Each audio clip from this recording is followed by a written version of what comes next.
मैं कबीर एक बार फिर से आप सभी का स्वागत करता हूं भूषण साइंस यूट्यूब चैनल पर। आज हम बात करने वाले हैं डायमेंशन ऑफ हेल्थ के बारे में। सबसे पहले ये डायमेंशन वर्ड का मतलब समझ लो। इसका मतलब होता है पहलू, है ना। पहलू, है ना। बोले क्या पहलू? अलग अलग पहलू है ऐसे बोलते हैं ना, बस वही।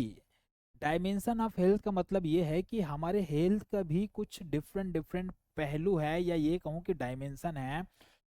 उसी सारे डायमेंशन अगर आपके बेटर है, या सारे डायमेंशन आपके वेलबींग है, उसमें कोई गड़बड़ियां नहीं है, तब आपका हेल्थ भी वेलबींग रहेगा, मतलब हेल्थ भी बढ़िया रहेगा। ठीक है। तो डायमेंशन की बात करें तो हेल्थ एक मल्टी डायमेंशनल कॉन्सेप्ट होता है ना, जिसमें भाई कोई भी डिजीज वगैरह जो है, मतलब ये which means it is not only the absence of disease but a state of complete physical mental social wellbeing.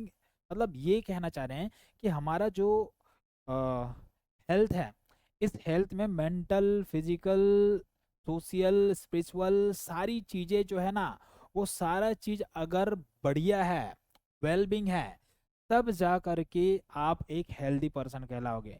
ठीक है। और वो सारा चीज को आपका ये डायमेंशन ही बताने वाला है, मतलब ये डायमेंशन में ही हम सब चीज समझने वाले हैं कि हमारा जो हेल्थ जो है वो कैसे मल्टी डायमेंशनल है, और हमारा हेल्थ जो है वो कैसे कंप्लीट होता है इन डायमेंशंस के थ्रू।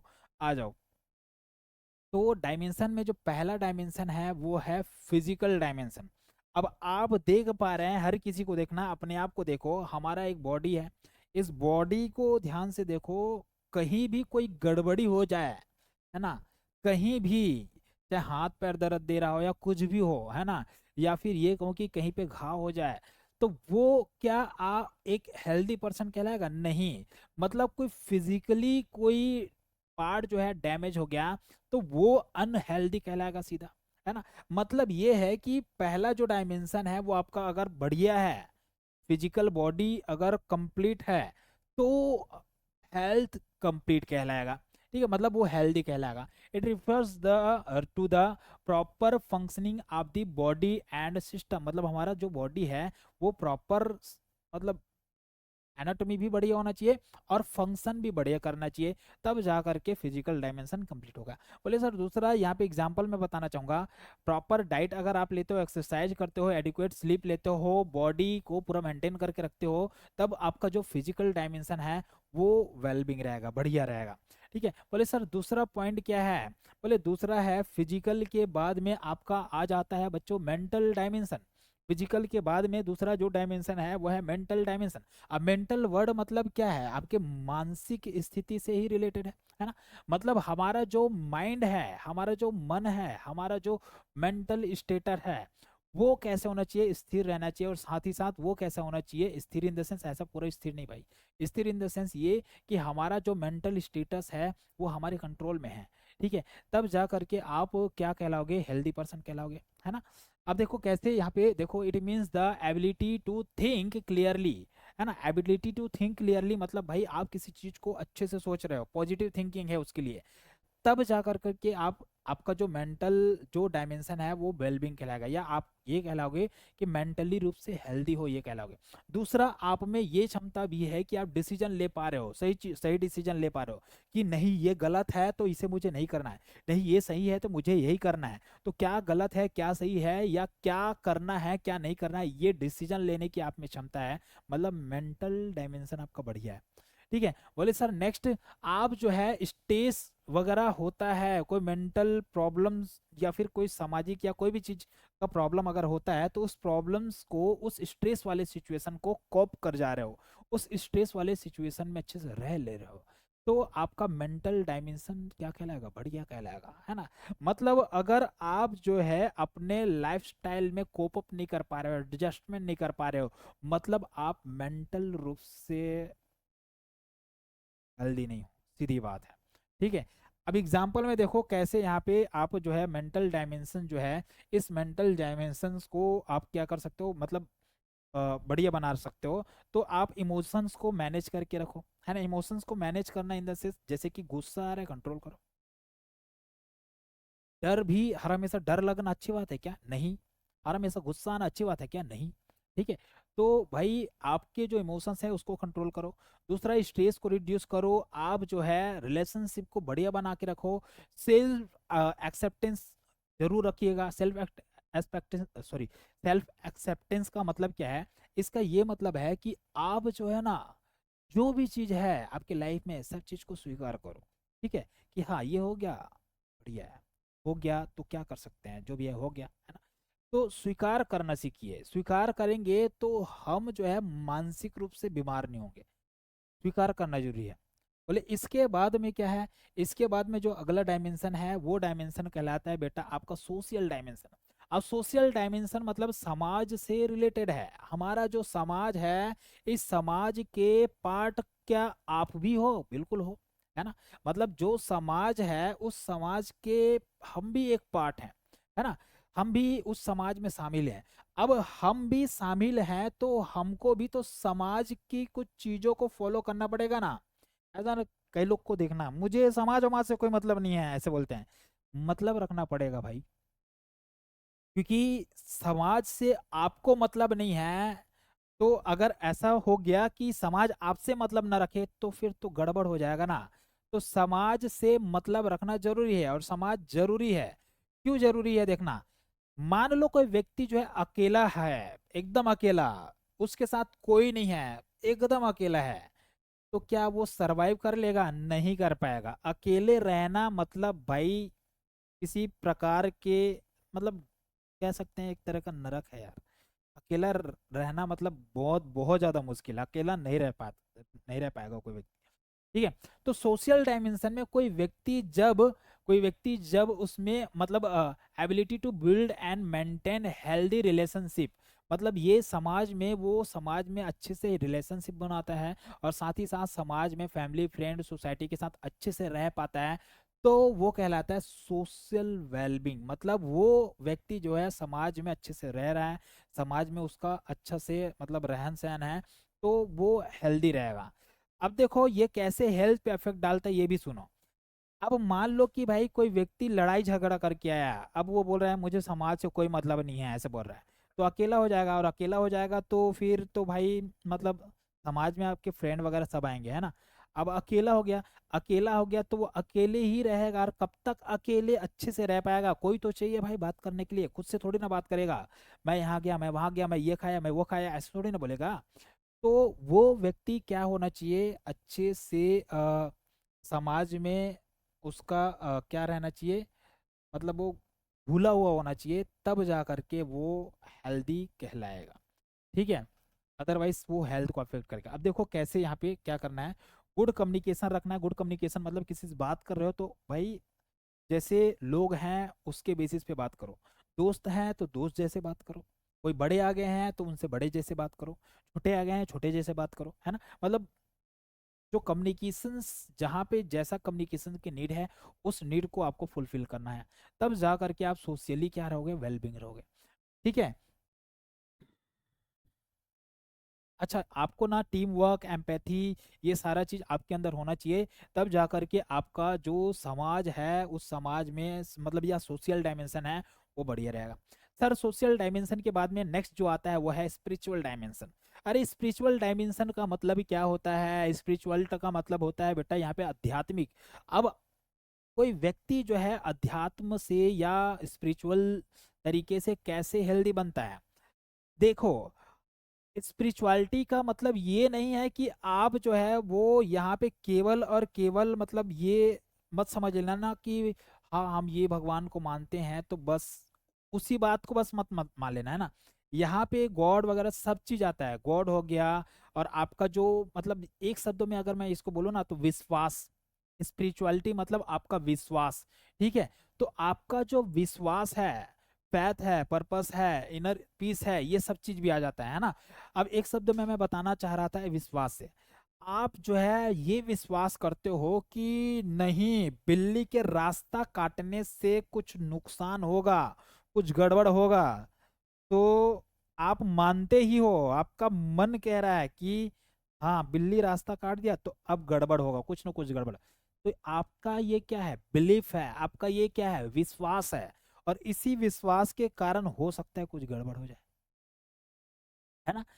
अब दूसरा, चलो मान लो आप ये विश्वास रखते हो कि नहीं यार, मैं बोल डॉक्टर साहब बोल रहे हैं कि ये हफ्ते दिन में ठीक हो जाएगा आपका ये घाव।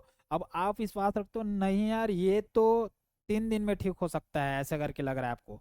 तो क्या पता वो 3 दिन में ठीक हो जाए। मतलब आपका जो ये विश्वास है ना, ये भी आपको हेल्दी बनाता है, ये कहना चाह रहा हूँ।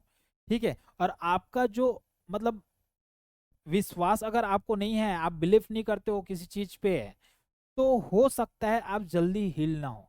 हम भगवान पे भी विश्वास रखते हैं, क्या करते हैं, मुझे भगवान पे विश्वास है कि मैं जल्दी ठीक हो जाऊंगा, हे ऊपर वाले मुझे जल्दी ठीक कर दे, हे ऊपर वाले ऐसा कर दे, हे ऊपर वाले ऐसा कर दे। तो ये क्या कर रहे हैं हम, ये हम भरोसा रख रहे हैं, ये हम बिलीफ रख रखे हैं, है ना। तो इसी से हमारा हेल्थ भी क्या होता है, हेल्दी बना रहता है।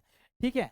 तो इसमें बेटा आपका यहाँ पे इसमें आप मेडिटेशन भी आ जाता है। अगर आप मेडिटेशन करते हो, प्रेयर करते हो, मोरल वैल्यू रखते हो, किसी और का हेल्प वगैरह करते हो, तो हमको ना मतलब एक मन की शांति मिलती है। और मन की शांति मिल रहा है मतलब भाई मन शुद्ध, सब शुद्ध बोलते हैं, है ना। मतलब मन अच्छा है तो तन भी अच्छा रहेगा। ठीक है। मन अच्छा है तो तन भी अच्छा रहेगा, मतलब सब चीज अच्छा रहेगा, हेल्दी रहोगे। ठीक है। तो ये था आपका spiritual dimension. And then next जो है वो है बेटा आपका इमोशनल डायमेंशन। अब देखो इमोशन वाला बात तो अभी थोड़ी देर पहले और बोला। इमोशन में आना मतलब आप जो है वो क्या कर रहे हो, आप अपने इमोशन को एक्सप्रेस कर रहे हो। एक्सप्रेस कब कर रहे हो, कैसे कर रहे हो, ये सब चीज बहुत ज्यादा मैटर करता है। मान लो कि कहीं पे ऐसा जगह है जहाँ पे वो इमोशन डिमांड नहीं करता, है ना, जो आप एक्सप्रेस कर रहे हो, तो फिर गड़बड़ है ना। मतलब ये कहना चाह रहा हूँ कि मान लो आप शादी में गए हो और शादी में जा करके जोर जोर से रो रहे हो, अरे क्या हो गया क्या हो गया करके, तो 4 लोग आएंगे बोलेंगे क्यों रो रहा है भाई, यार शादी में आके हंसना चाहिए, खेलना चाहिए, नाचना चाहिए, तुम रो रहे हो, है ना। या किसी के घर में मतलब किसी का दुखद कुछ हो गया और वहां जाके आप हंस रहे हो हा हा करके, है ना। तो क्या लोग आप पे फूल बरसाएंगे? नहीं ना। क्या बरसाएंगे पता है सबको। तो ये है इमोशनल डायमेंशन। मतलब आपको इमोशन जब डिमांड कर रहा है तो वहां पे वो इमोशंस आने चाहिए। ठीक है। और आपका इमोशंस बैलेंस भी रहना चाहिए। ऐसा नहीं है कि भाई कहीं पे भी गुस्सा आ जा रहा है, कहीं पे भी यूं यूं करके गुस्सा आ जा रहे हो, है ना। तो गुस्सा भी जो है ना, ऐसा नहीं बोलो कि किसी व्यक्ति को गुस्सा आना ही नहीं चाहिए। इंसान है भाई, सभी इंसान है, गुस्सा तो आएगा ही। लेकिन मैं ये कह रहा हूँ कि गुस्से में कंट्रोल भी होना चाहिए। गुस्सा सबको आता है, किसी को भी देख लेना, गुस्सा सबको आता है। लेकिन गुस्से में क्या होना चाहिए, कंट्रोल की क्षमता होनी चाहिए। वो व्यक्ति जो अपने इमोशंस में क्या रखता है, कंट्रोल करता है, इमोशंस को क्या कर सकता है। मतलब ऐसा नहीं बोल रहा हूं कि हर इमोशंस को पूरी तरह से कंट्रोल कर लो, है ना। लेकिन कई ऐसे सिचुएशन है जिसमें इमोशंस को कंट्रोल करने की क्षमता होनी चाहिए इसमें। अ, तब वो कहलाता है इमोशनली वेल बीइंग, है ना, या फिर इमोशनल हेल्दी कहलाएगा। ठीक है। भावनात्मक रूप से वो क्या होना चाहिए, वो हेल्दी रहना चाहिए। ठीक है। अब कैसे होगा देखो, एक्सप्रेसिंग फीलिंग प्रॉपरली। अभी मैंने बोला ना, जहां पे डिमांड करता है वहां पे अपने इमोशंस को एक्सप्रेस करो, तब हेल्दी कहलाओगे। एंड कंट्रोलिंग एंगर, मैंने बोला ना, गुस्सा को कंट्रोल करो। ठीक है, आ रहा है अच्छी बात है, कंट्रोल करो। आप मेंटेनिंग ऑप्टिमिज्म, मतलब आप जो है अपने ऑप्टिमिज्म जो है सब चीज को मेंटेन करो, है ना। सब चीज को मेंटेन करके रखो, तब जा करके आप जो है वो भावनात्मक रूप से हेल्दी कहलाओगे। ठीक है। बोले सर ये था आपका इमोशनल। बोले इमोशनल के बाद में अगला आता है प्यारे बच्चों इंटेलेक्चुअल। अभी इंटेलेक्चुअल को भी मैं बताना चाहूंगा। इंटेलेक्चुअल मतलब सीधा सीधा बौद्धिक, बौद्धिक पहलू कहलाएगा। इंटेलेक्चुअल डायमेंशन में क्या होता है, एक एग्जांपल मैं देना चाहता हूँ। कोई ऐसा सिचुएशन मैं आपको दे देता हूँ जिसमें आपको सोच विचार करके क्या करना है, उसका मतलब उसका निवारण निकालना है है ना, या मैं कोई प्रॉब्लम वाला सिचुएशन आपको दे दूं, उस प्रॉब्लम वाले सिचुएशन में आप क्रिटिकल थिंकिंग ले करके या आप कुछ अच्छे से सोच विचार कर, नहीं यार ऐसा करना चाहिए, नहीं यार ऐसा करना चाहिए, या कुछ भी आपके गांव में, आपके समाज में, आपके कुछ प्रोग्राम होता होगा तो बोलते होगे नहीं ऐसा करने से ठीक नहीं है, इसको ऐसा करो, ऐसे बोलते होगे। तो अपना दिमाग चला करके ही बोल रहे हो ना कि नहीं ये मत करो, इससे ये नुकसान हो सकता है, ये करो तो बढ़िया है, ऐसा करके। तो वो क्या कर रहे हो, आप अपना दिमाग चला रहे हो, अपना जो इंटेलेक्चुअलिटी है उसको वहां पे शो कर रहे हो, और आप जो है वो उस टाइम क्या कहलाओगे, इंटेलेक्चुअली हेल्दी पर्सन, है ना। मतलब अगर आप जो है सीखने की क्षमता है आपको, आप में कोई स्किल है आप में, या न्यू स्किल सीखने की क्षमता है आप में, आप रीडिंग करते हो, आप जो है वो अपना तर्क देते हो, तब जा करके आप इंटेलेक्चुअली हेल्दी कहलाओगे। लेकिन आप जो है, आपको मैं सिंपल सा सवाल पूछ रहा हूँ कि 2+2 क्या, तो हाँ, क्या ऐसे बोल रहे हो, तो क्या ही मैं आपसे कह सकता हूँ, पढ़े लिखे हो, मतलब आपको पढ़ाया गया है, आपको बताया गया है, उसके बाद भी 2+2 को हम क्या ऐसे बोल रहे हो, मतलब आप इंटेलेक्चुअल तरीके से वेल बींग नहीं हो। तो this is called intellectual dimension. Clear?